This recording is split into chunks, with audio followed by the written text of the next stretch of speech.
So can you tell us what those tools are then?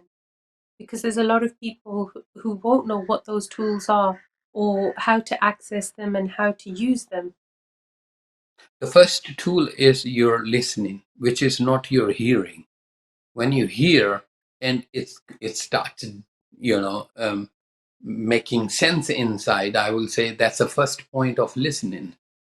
And did you ever manage to listen to your mind? Let me share with you a little story. When you wake up every single morning, alarm goes off. Did did you ever hear you saying to yourself that 5 more minutes? Just five, one snooze and I'll wake up. That's your mind.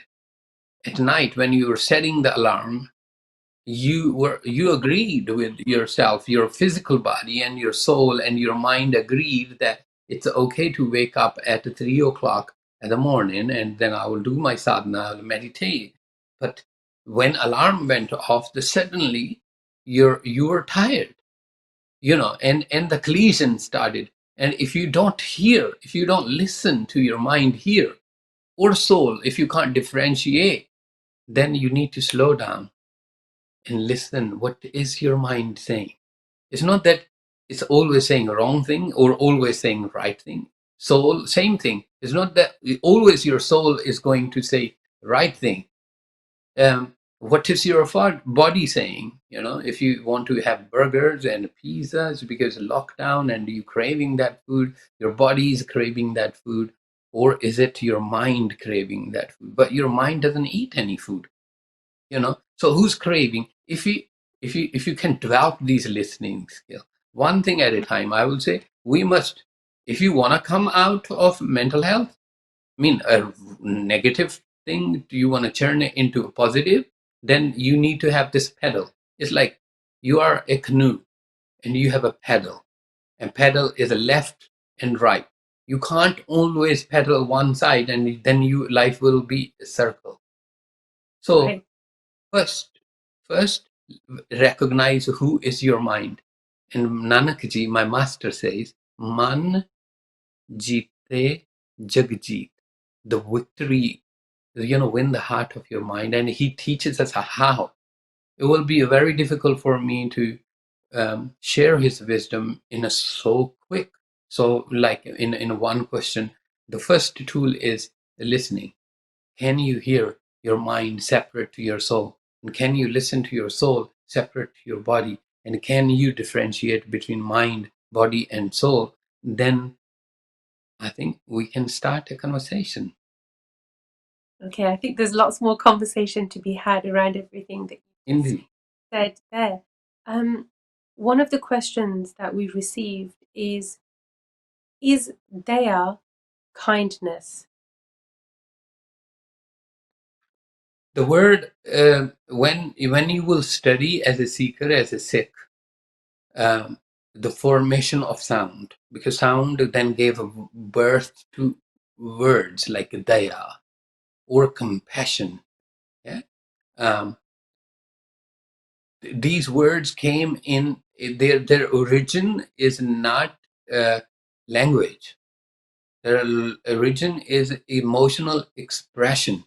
So when you will study the science of sound, when you will study kirtan as Guru gave it to us, Guru's way, yeah? When you will study Gurmat, and when you will study Gurmat, on the top of the shabd, they will be like Asta or Dahans or Tukhari. Then you will come into this chapter of emotional signatures. I mean, there are 22 emotional signatures. When you express them, they becomes feelings. Then you feel them. Out of those 22 emotional expressions, Jasveer Kaurji, there is number 5. It's called Dayavati, a Sanskrit word which gave a birth to Daya, the compassion, or English word, compassion, being kind. Um, but this is a humongous, a huge chapter in itself. When we say Bhagat Puran Singh, this guy in from 60s till 90s who dedicated his life in Punjab um, devoted to those who were crippled, could not uh, fetch for them, even could not have a food by themselves. He dedicated his life to serve those who were in such a bad state and a great need of a help. So we remember this gentleman Puran Singh as a Bhagat. Puran Singh and Singh mean a saint, and all of his life revolves around one word, one emotion, and called Dayavati or Daya or compassion. And he's being kind. He's just seeing humanity at where he can serve. So there are 22 of these emotions. Once you will form a sound to it, you will compose your moods, and 60 of those moods, when you will understand that, you will understand the composition of Guru Gobind Singh, how remarkable superhumans he made you, super Sikhs he made you, that you are capable to do anything at any given time. Wow. And would you say that compassion and kindness are the same things? Depends.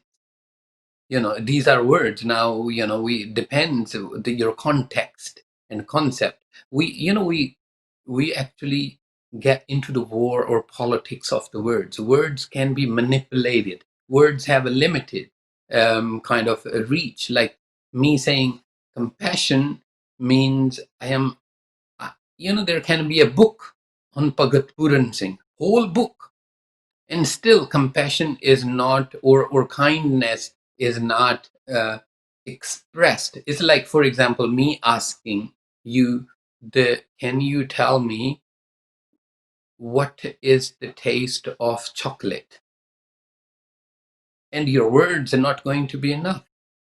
You need to feel it, you need to taste it, to and then even you will not be able to express 100%. So these words are formed to give us a hint of what Dayavati is, what compassion or Why kindness we feel. why is daya or compassion important for us as humans? Because we want it.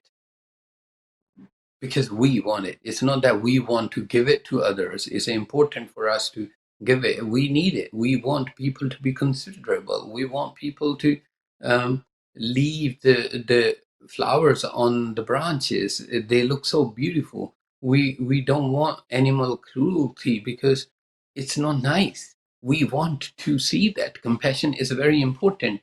Compassion is a first step of for us to be right, humans. It differentiates us from being animals. So you don't think that animals can be compassionate? They are, but um, again, now see, we are into a politics of words. I think everybody have this. Everybody, flowers have, they sacrifice, so you can give it to your beloved. They sacrifice their existence. They're being kind. They sacrifice for you, for your expression of love to somebody. You give flowers and they lost their life.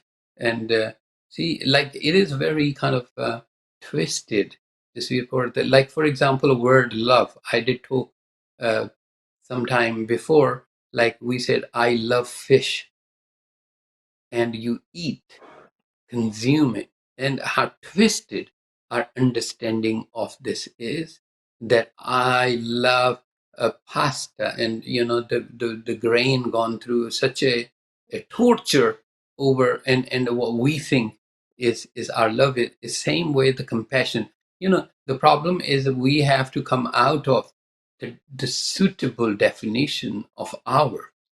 We've got to come out of it to understand the compassion. What is compassion? What is it And there? what can we do more to understand and connect with that feeling of what compassion is? As I said, when lockdown opens, it will be nice to visit a nursery to see how children are doing, how they demonstrate the compassion. But it's good to be kind. Like whatever you understand about the kindness, whatever is your experience of kindness at the moment. Like, for example, um, not overeating, for example, although the desire or a craving is there, be kind to yourself. Don't torture your body, and be kind to your mind. Don't not try to tell yourself a joke and make yourself laugh. The same thing with the spirituality. um, Calm down, sit down, relax for a moment, close your eyes, and try to listen. Create that ground of compassion. you know be kind to yourself. You can do that. You need just silence of atmosphere, and so that you can hear what your mind is talking about. And be kind, listen, let mind talk. And at the end of it, you will find actually it was not a big deal. You will diffuse a horrible situation. And this is how Guru Nanak Sahib helped us to win the heart of mind. We got to listen.